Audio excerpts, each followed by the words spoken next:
Today देश की आवाज में मैं हूं आपके साथ शहनाज। आप देख रहे हो तहलका लाइव टुडे देश की आवाज।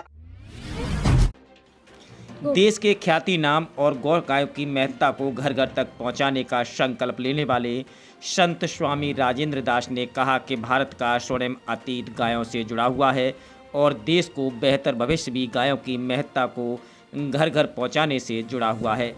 देश गौरक्षण से ही आत्मनिर्भर और पर्यावरण प्रदूषण से मुक्ति पा सकता है। जिस गांव में गौशाला होंगी उनको बिजली, रोजगार और खुशहाली के लिए सरकार पर निर्भर नहीं रहना होगा। अलवर के प्रताप ऑडिटोरियम में नेक कमाई और सार्वजनिक गौशाला समिति की ओर से आयोजित गौ कथा महोत्सव में संत राजेंद्र दास ने ये बात कही। भारतवर्ष में जब से विदेशी आक्रांताओं का शासन हुआ, मुगल काल से लेकर अंग्रेजी शासन तक और वर्तमान स्वतंत्र भारत में भी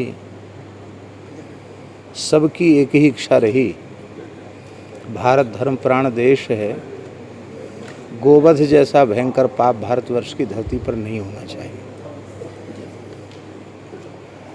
मुगल काल में भी क्रांति के मूल में गोरक्षा की भावना थी, अंग्रेजी काल में भी गोरक्षा की भावना थी और स्वतंत्र भारत के इतिहास में धर्म सम्राट स्वामी करपात्री जी के नेतृत्व में,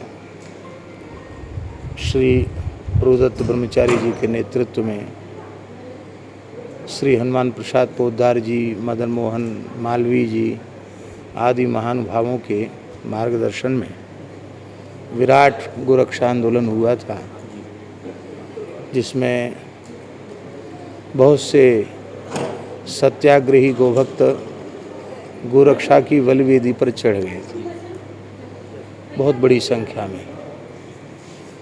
कहने का प्रयोजन ये है कि तब से लेकर लगातार यही एक विचारधारा सबके मन में थी और आज भी है।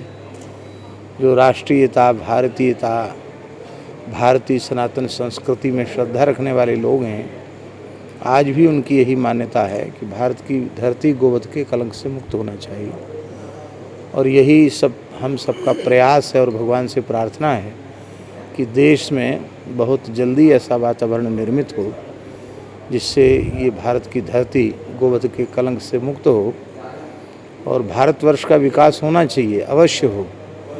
और गो आधारित गांव, नगर, प्रांत, देश सबका विकास गो आधारित हो। गाय ही इस देश को आत्मनिर्भर बना सकती है, यही विचार। सरकार की क्या अपेक्षा रखते हैं कि जैसे सरकार से आप क्या अपेक्षा रखते हैं कि जैसे गोवर्धन हो और गायों की जो इस तरह दुर्दशा हो रही है देश में वो सुधरे?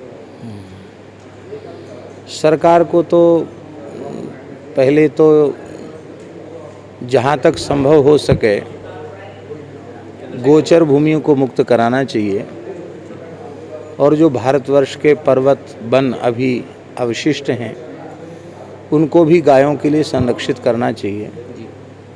ये बहुत ज़रूरी है।